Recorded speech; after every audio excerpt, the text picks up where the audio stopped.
For all you provisionists that were going, we need to have a debate, right now. Do you think you'd want to debate this? Think you want to debate what what Mathetes' view was in writing to Diognetus on these subjects? This guy has a reformed anthropology, not a provisionist, not a traditionalist anthropology. Who uses that phrase, inability? Well, it's not the provisionists, and it's not the Arminians. It's not the open theists, or even the Pelagians or the semi-Pelagians. Inability. That's a term you hear from them there monergists. Them monergists. Yeah. This guy's a monergist in the 2nd century. He's a monergist. And Wilson's dissertation requires them all to be what? Synergists. I'm just reading you the stuff. I'm just translating the original language for you. Unbiased sources. That's what I mean by unbiased sources. So he's saying, here's what semi-Pelagianism is. By a list of 3 or 4 unbiased sources, here's what we say. Here's how these two things are different. So therefore, you shouldn't call us a semi-Pelagian based upon these definitions of your own sources. Okay. And the same point is true when it comes to Dr. Wilson's book. Dr. Wilson claims that Augustine is the first in church history to teach that people are born with this moral incapacity from birth to respond willingly to the things of God.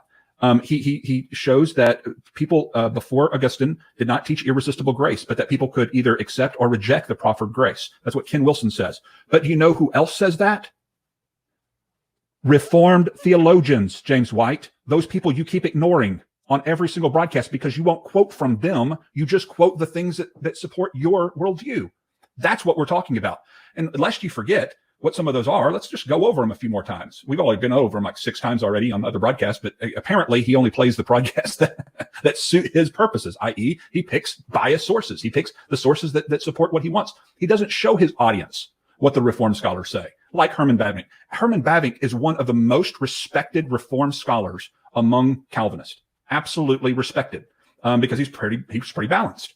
Look what he says. He says, in the early church, at a time when it had contended with pagan fatalism and Gnostic naturalism, its representative focused exclusively on the moral nature, freedom, and responsibility of humans, and could not do justice, therefore, to the teaching of Scripture concerning the counsel of God.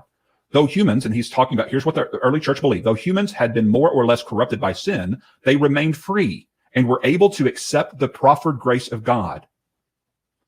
Did that sink in? Is that Ken Wilson who said that?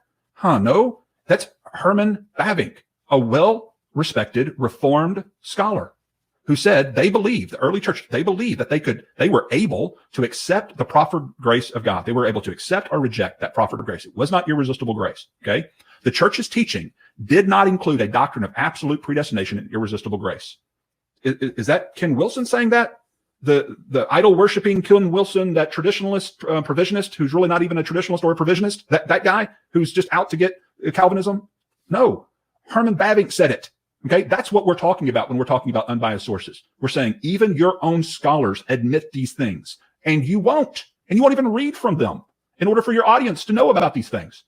That's what we're talking about. Lorraine Bettner, same kind of a thing. It may occasion some surprise to discover that the doctrine of predestination was not made a matter of special study until near the end of the 4th century. They, of course, taught that salvation was through Christ, yet they assumed that man had full power to accept or reject the gospel. Let that sink in for a second.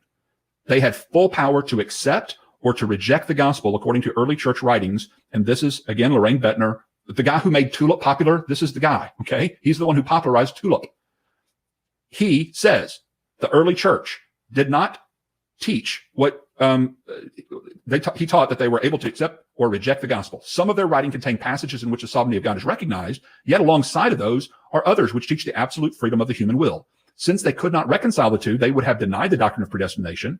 They taught a kind of synergism in which there was a cooperation between grace and free will. So that's his words. So in other words, he read the early church fathers like Clement and the epistle of Mathetes to Diognetus, and he concluded they taught a kind of synergism. James White read Diognetus and said that's a 2nd century monergist. Okay, so Ken Wilson cites a source from a Reformed scholar concluding the same thing he does, and James White cited who?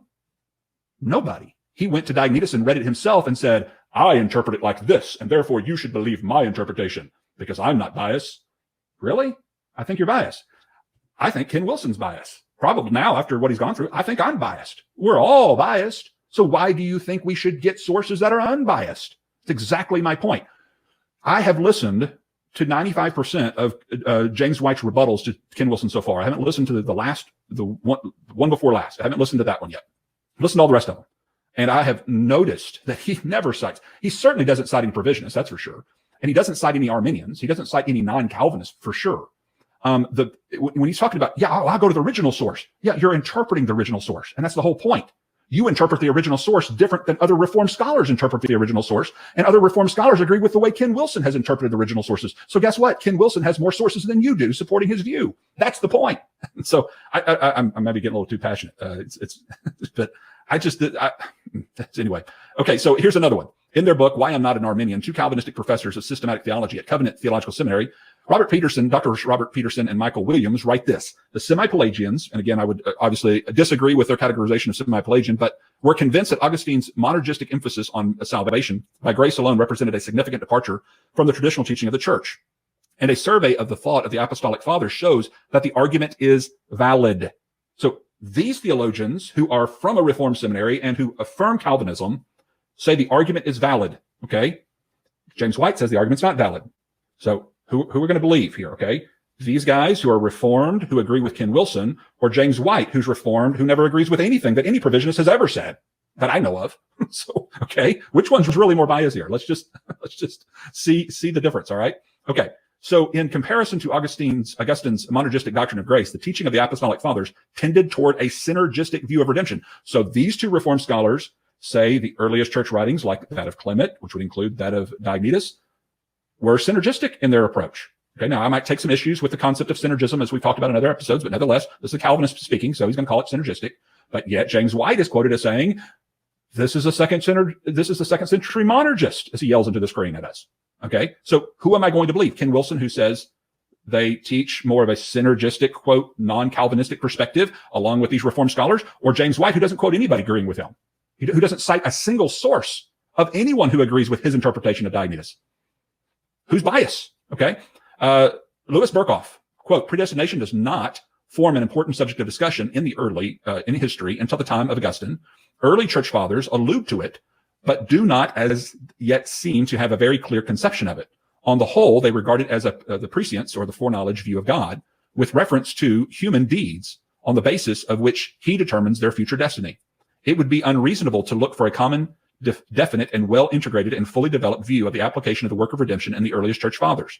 Their representations are naturally rather indefinite, imperfect, incomplete, and sometimes even erroneous and self-contradictory. And then he quotes from another source, Canis here, that he agrees with, and he says, it stands as an assured fact, a fact knowing no exceptions, and acknowledged by all well-versed in the matter. Okay, so people who are well-versed in the matter, this is what they conclude. Let's see if it's the same as what James White concludes, because maybe Canis and Berkhoff here can show us that James White may not be as well-versed in the matter as he thinks he is. Because what they conclude is that all of the pre-Augustinian fathers taught that in an appropriation of salvation, there is a synergism, co-working of freedom and grace. Berkhoff goes on to admit, quote, that they do not hold to an entire corruption of the human will. What's that sound like? The entire corruption of the human will. They don't hold to complete moral or spiritual inability from birth, i.e. the T of total inability, and consequently adhere to the synergistic theory of regeneration.